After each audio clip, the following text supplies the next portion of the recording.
Hey, welcome back. In today's podcast, we are going to play a video that we just recorded for our YouTube channel that I thought was very relevant for today's time. And this video is all about Justin Trudeau and his most recent, well, his only, I guess, resignation from being our prime minister and the leader of the Liberal Party. Now, this is going to send shockwaves right across Canada, as it already has, and we might be facing an election even sooner than expected. We're really on schedule for next November, but that could happen as early as this spring.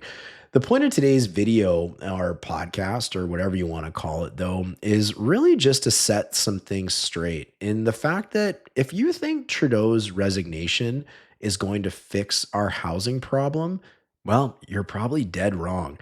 I'm not going to get into it right now, but I wanted to give you a little bit of an intro before we jump into this video, and I really hope you enjoy today's episode. I think Justin Trudeau resigning as Prime Minister is going to help our housing crisis and affordability in Canada. Spoiler alert.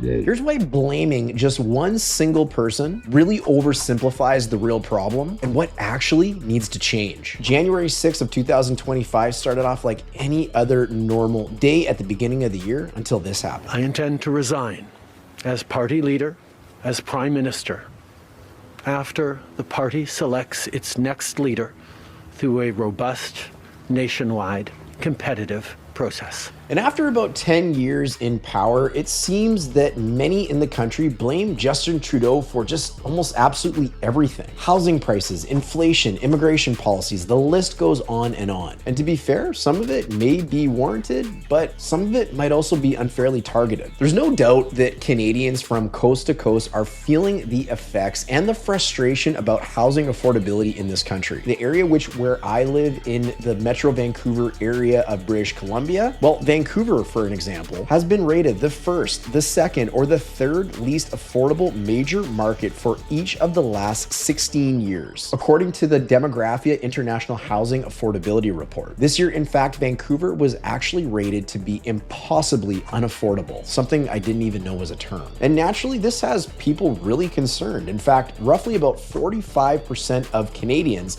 according to Statistics Canada, report being very concerned about the cost of housing, the rising cost of housing, and rents. But if you think Prime Minister Justin Trudeau and his resignation will change things, you might be in for a very rude awakening. In today's video, we're going to look at the facts that no one single person and their resignation is going to fix housing prices because they are tied to deeper systemic issues that no one single person or resignation will fix. If you're wondering who I am, my name is Darren, a real estate professional out of Surrey, BC, who's been selling real estate successfully since 2007. And if you'd like to take an opportunity to chat with me and my team, you can find our information below in the description. Now, I completely get why blaming one single person or one single leader, why it can be so appealing for so many people. It's simple, it's satisfying. Everyone can collect around a common issue, but it really avoids addressing the harder questions. Simply changing the prime minister is equivalent to changing the captain on a ship that is sinking. Changing the captain does not fix the holes in the hull of the boat. So what are the key systemic issues that are really driving the cost of housing in our country? Well, there's a few. We've got massive supply shortages related to things like restrictive zoning and slow approvals of new construction. We've got incredibly high demand for housing due to things like immigration and urbanization. And we're also coming off a period of ultra low interest rates that were pandemic influenced, which also led to a demand for more secure investments, that being real estate. I want to caveat this video as well to say this is not a political video. This is not to root for one team or one person or to pit sides against different political ideologies or parties. And I really encourage people watching this to try and think outside of those lines as well, especially in the comments section. This is about proper policy, about working together, and about improving the housing situation from coast to coast for everyone living in this country, including you. Now, with that being said, let's break down some of these real issues and things that need to be resolved. Starting with supply side problems. Canada's housing supply has not kept pace with population growth. According to the Fraser Institute, a local think tank, in the 1970s, a new home was built for every 1.2 additional Canadian inhabitants. And this is on average. But in the 2010s, the decade after 2000, 2010, this really changed because a new home was only built for every 2.1 inhabitants. That is a significant decrease of new homes being built in comparison to the population. In other words, we used to build a lot more housing in this country than we do now, in both relative and absolute terms. There's a term I'm going to introduce you to that you may have heard before called NIMBY or NIMBYism, which stands for not in my backyard. This idea is pretty simple. It means that there's lots of great ideas to improve the amount of housing available, like building a condominium complex or putting in a townhouse complex into a particular community, but it's better suited in your backyard and not mine. I don't want it in my neighborhood, but your neighborhood sounds great. That's what NIMBYism is. So you combine the public not necessarily wanting development in their own neighborhoods with some of the other factors that are at play. You've got things like slow development permits and just generally slow construction for new development. And there is so many different types of permits that are required to build new construction. There's things like building or development permits. There's things like demolition permits to remove the existing structures on a property. There are zoning changes that can be required. There are tree removal permits, environmental permits, riparian area permits, geotechnical permits, and so much more. Plus cities, well, they need funding from this new construction to help fund things that the growing city needs. It's just things like roads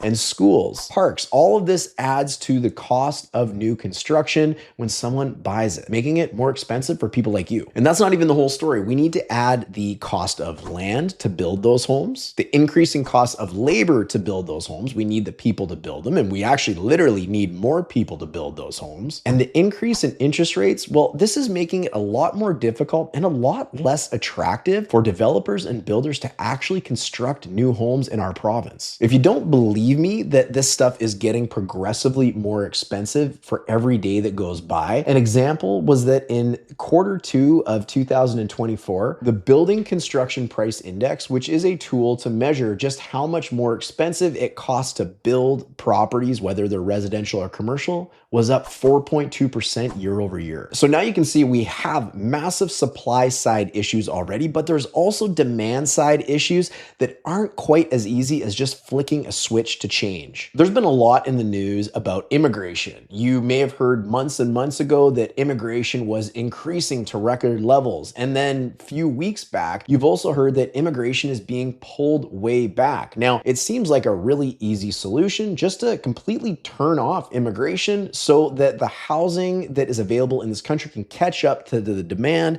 of people that want it, but it's not that simple. Sure, immigration boosts demand for our housing, and we haven't matched it with adequate housing supply, but we still need immigration due to addressing key issues that our country has. These are issues like helping Canada fill gaps in the labor market, or to help add more able bodies to a shrinking workforce due to aging populations and declining birth rates. Plus, we also need that immigration to help fund our taxes to contribute to the way of life that you and I enjoy living in Canada. Now, there's a lot of policy, both maybe good and bad, that have been in place since Trudeau has been in power. And whether those are going to change in the future or not, well, of course, that's yet to be seen. But I want to highlight there was also a lot of good done under the leadership of Justin Trudeau and his governing party. These are things like the Housing Accelerator Fund that was designed to remove barriers to build more homes and faster. As an example, the Canada Mortgage and Housing Corporation awarded the City of Surrey $95 million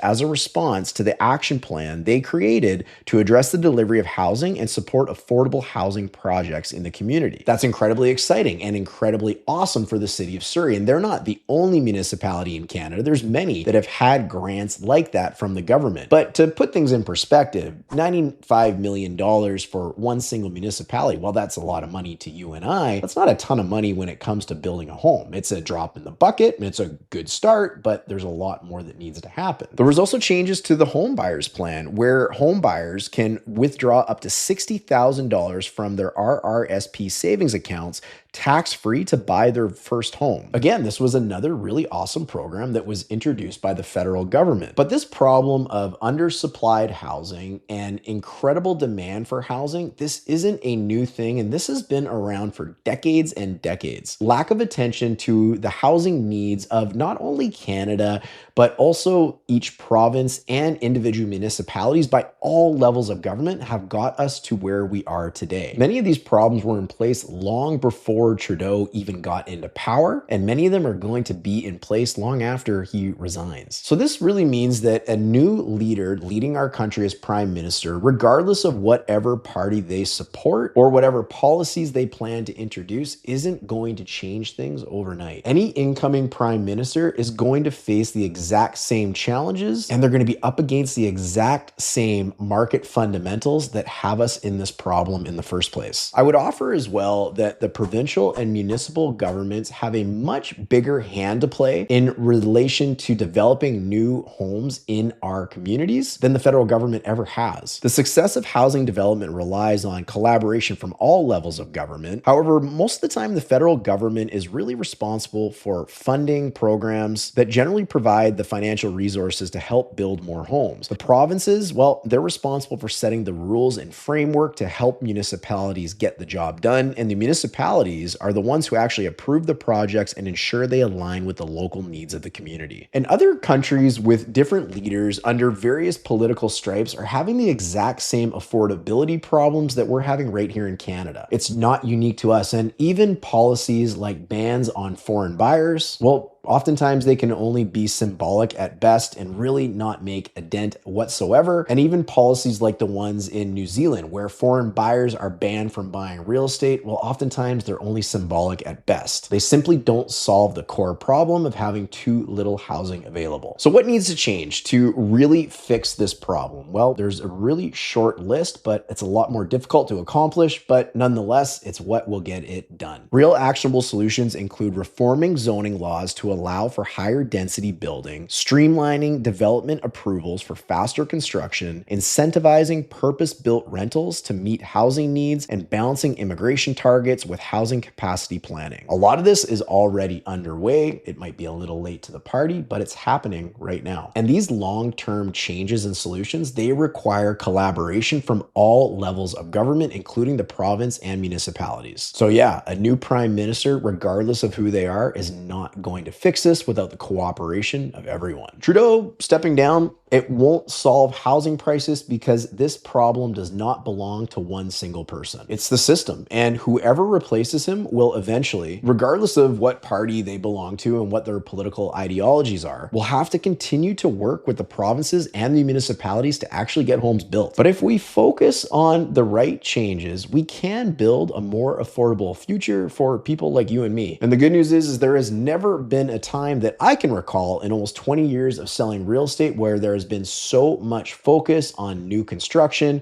creating space, and creating affordable homes for people that need them, which is a win for everybody. Of course, I'm curious what your thoughts are on the thoughts that I've shared in today's video. And again, I really encourage you to keep politics out of it and just try and think about the ideas and the policies that are going to make things work. Thanks for listening, guys. Don't forget to share this podcast with other people you think that might find it interesting. And you can always catch up with us on our YouTube channel under the Living in Surrey and White Rock banner. Thanks for listening, and we'll catch you next week.